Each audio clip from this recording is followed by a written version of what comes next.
এই প্রসাদ বিতরণ করো সবাইকে। তাহলে কারা কারা প্রসাদ পাবে? আগে মাধবেন্দ্র পুরী বললেন, আগে বৈষ্ণবদের একদিকে বসাও, বসে তাদের প্রসাদ পাও, তারপরে ব্রাহ্মণদের বসাও, তারপরে স্ত্রীগণকে বসাও, এইভাবে সবাইকে প্রসাদ পাইয়ে দাও, পেট পুরে সব প্রসাদ পাক। এইভাবে প্রায় 4 মাস যাবৎ সেখানে এই উৎসব শুরু হয়ে গেল। এই উৎসবটা হলো কি?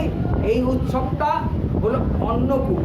সেখানে যে খাবার তৈরি করা হয়েছিল, 2টো পাহাড় হয়ে গেছে, একটা ছোট পাহাড়, একটা বড় পাহাড়, খাবারের স্তূপাকারে পাহাড় প্রমাণ হয়ে গেছিল।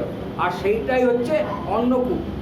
এই অন্নকূটটা হওয়ার পরে মাধবেন্দ্র পুরী কী করলেন?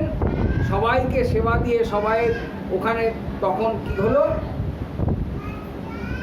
চৈতন্য মহাপ্রভু গৌড়ীয় দেশ থেকে 2জন ব্রাহ্মণ ওখানে গেলেন। এই ব্রাহ্মণ 2জনকে মাধবেন্দ্র পুরী কী করলেন? তিনি ওদের ওপরে এই পুজোর ভার দিলেন।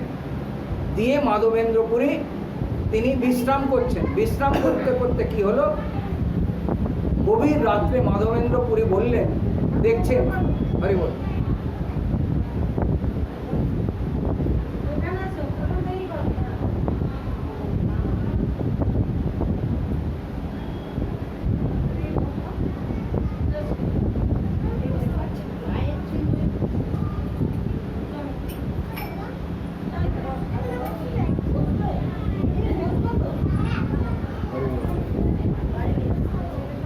শুনবে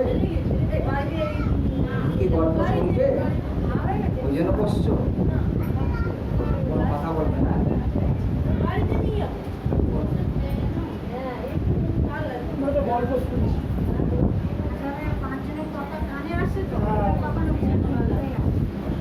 আমার কথা বলবে, চুপচাপ শুনবে। তাই এই মাধবেন্দ্র পুরী তিনি কি করলেন? এই গৌড়ীয় দেশ থেকে যে 2জন ব্রাহ্মণ গেছিলেন, সেই ব্রাহ্মণ 2জনকে পুজোর ভার দিয়ে তিনি আজকে একটু বিশ্রাম করছেন। এই বিশ্রাম যখন তিনি করছেন, গভীর রাত্রে তিনি স্বপ্ন দেখলেন, হে মাধব, তুমি আমাকে স্থাপন করেছো, মন্দির মঠ হয়েছে, আমার পুজো অর্চনা হচ্ছে, কিন্তু আমার দেহে যে গাত্রদাহ হচ্ছে, জ্বালা করছে সারা শরীর, এই জ্বালা তোমাকেই মেটাতে হবে, তুমি ছাড়া আর কেউ পারবে না। কিভাবে? ভগবান বললেন, দেখো আমার এই যে গায়ে জ্বালা হচ্ছে, এই জ্বালা, হরি বল, যদি কথা বলেন একটু বাইরে যাবেন, হরি বল, এখানে মানে একটু বাইরে গিয়ে বলবেন, হরি বল, অসুবিধা হচ্ছে। তা মাধবেন্দ্র পুরী তিনি যখন বিশ্রাম নিচ্ছেন, গভীর রাত্রে তিনি স্বপ্ন দেখলেন, ভগবান সেই গোপাল রূপে তিনি এসে বলছেন, দেখো মাধব, তুমি তো আমাকে স্থাপন করলে, আমার সব কিছুর ব্যবস্থা করলে, তোমার জন্যই হয়েছে, তা আমার এই যে দেহের জ্বালা কিছুতেই চুড়াচ্ছে না। মাধবেন্দ্র পুরী বললেন, হে ভগবান, আপনি আদেশ করুন, কি করলে আপনার এই জ্বালা জুড়বে, তাহলে আমি সেই রকমই ব্যবস্থা করবো, আমার যত কষ্টই হোক আমি করবো, আমার প্রাণ থাকে যদি, তাহলে আমি সেই ব্যবস্থা করব। তা মাধবেন্দ্র পুরীকে ভগবান বললেন, দেখো মাধব, তুমি উড়িষ্যায় যাবে। উড়িষ্যায় গিয়ে, উড়িষ্যায় মলয় পর্বত আছে, আর সেই মলয় পর্বতে আছে মলয় চন্দন, আর এই মলয় চন্দন আর কর্পূর তুমি উড়িষ্যার থেকে এনে সেই চন্দন ঘর্ষণ করে আমার দেহে যদি মাখাতে পারো, তাহলে আমার এই জ্বালা নিবৃত্তি হবে। মাধবেন্দ্র পুরী বললেন, হে ভগবান, আপনি যখন আদেশ করেছেন তাহলে আমি নিশ্চয়ই যাব। এইবারে মাধবেন্দ্র পুরী ওখানে ওই 2জন পুরোহিতকে পুজোর ভার দিয়ে তিনি কি করলেন? এই চন্দন আনার উদ্দেশ্যে তিনি চলে আসলেন। কোথায় চলে আসলেন? তিনি প্রথমে চলে আসলেন চৈতন্য মহাপ্রভুর বাড়ি, যেখানে গৌড়ীয় দেশ নবদ্বীপে, তিনি সেখানে আসলেন। এবার নবদ্বীপে এসে কোথায় তিনি উঠলেন, তিনি অদ্বৈত আচার্যের ঘরে উঠলেন। অদ্বৈত আচার্য মাধবেন্দ্রপুরীর এই রূপ দেখে, এই জ্যোতি দেখে তিনি আকৃষ্ট হয়ে গিয়ে অদ্বৈত আচার্য মাধবেন্দ্রপুরীর কাছে দীক্ষা নিলেন। এখানে দীক্ষা দিয়ে কয়েকদিন মাধবেন্দ্রপুরী এখানে থেকে তিনি এবারে চললেন কোথায়? চন্দনের উদ্দেশ্যে। চন্দনের উদ্দেশ্যে যেতে যেতে তিনি গিয়ে হাজির হলেন কোথায়? রেমুনাতে। যে রেমুনায় ক্ষীরচোরা গোপীনাথ সেখানে বিরাজমান।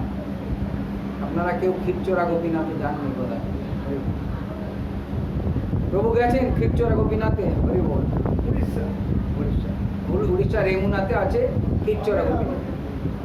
এই ক্ষীরচোরা গোপীনাথ তিনি যাওয়ার পথে মনে মনে করলেন, যখন এসছে একবার ক্ষীরচোরা গোপীনাথকে দর্শন করে। তিনি সেই গোপীনাথের ওখানে দর্শন, তখন ক্ষীরচোরা নাম ছিল, তখন গোপীনাথ ছিল। এই গোপীনাথকে একবার দর্শন করে যায়। গোপীনাথকে একটু মাইকটা বাড়িয়ে দিলে ভালো, ভালো গলার ওপর একটু বলকে চাপ করছে, একটুখানি সামান্য বাড়ান না। হরি বল। একটু বাড়ি, সামান্য একটু ভলিউমটা একটু বাড়িয়ে দেন না, গলার ওপর প্রেশার পড়ছে, একটু বাড়িয়ে দেন, সামান্য, বেশি বাড়তে হবে না। ওখানে দুটো বয়স, এই তো এখানে এখানে এসে শুনতে পারবেন। তাই এই গোপীনাথ দর্শন করে যায়, যখন একবার এসছি গোপীনাথ দর্শন করেই যায়, এই বলে তিনি কি করলেন? এই গোপীনাথের মন্দিরের কাছে চলে গেলেন।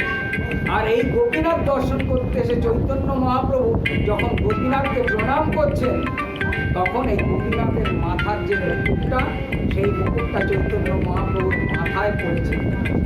চৈতন্য মহাপ্রভু প্রচণ্ড আনন্দিত হয়ে সেখানে নাচ গান করে সেখানে তিনি অস্থির পুজো দিয়েছিলেন।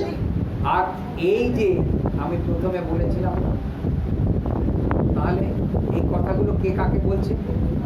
হরি বল। আপনারা তো শুনছেন, অন্য কেউ ছিলেন না, আপনারা তিনজনে ছিলেন। কথাগুলো কে কাকে বলছে? হরি বল।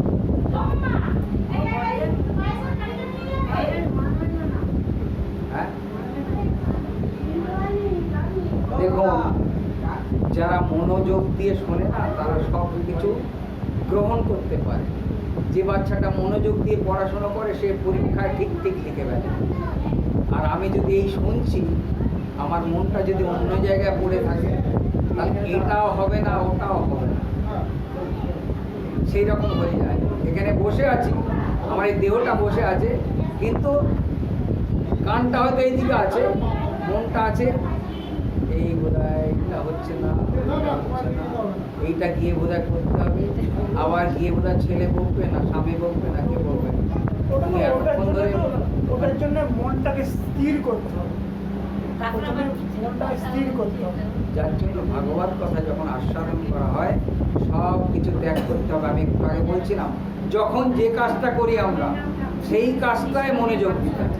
মনটাকে যাই করি স্থির করতে হবে, মনটাকে স্থির করতে হবে। আমি একজন ম্যাথর, হ্যাঁ, ম্যাথর কর্ম আর কি বিষ্ঠা পরিষ্কার করতে গেছি, কর্ম। তা আমার বিষ্ঠার দিকে আমার নজর দিতে হবে, যাতে এই যার বাড়ির বিষ্ঠা পরিষ্কার করতে এসেছি, তার বাড়ির বিষ্ঠাটা যেন পুরো ভালোভাবে পরিষ্কার করতে পারি। ভালোভাবে পরিষ্কার করলে এই মালিক আমাকে আমার পারিশ্রমিক তো দেবে, আবার খুশি হয়ে বকশিসও দিতে পারে। আর আমি পতি সেবা করছি, পতির দিকে মন দিতে হবে।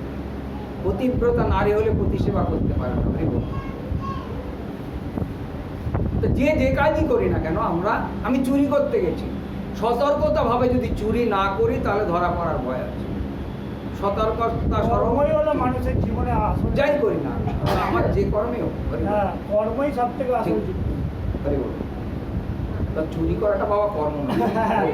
না, চুরি করতে গেলে বুদ্ধি প্রচুর লাগে। বুদ্ধি লাগে, সব লাগে, কিন্তু চুরি করাটা কর্ম না। কর্ম তো করতেই হবে। চুরি করার বিদ্যেটা বড় বিদ্যে, এটা বলতে পারেন, কিন্তু চুরি বিদ্যা বড় বিদ্যা যদি না পড়ে ধরা, হ্যাঁ, এই বিদ্যাটা শিখতে হয়, কিন্তু চুরি বিদ্যাটা আর কি কর্ম। চুরি না করলে সমাজ চলতো না। সমাজের কথা আলাদা, আধ্যাত্মিক কথা আলাদা। চুরি না করলে পুলিশ থাকতো না।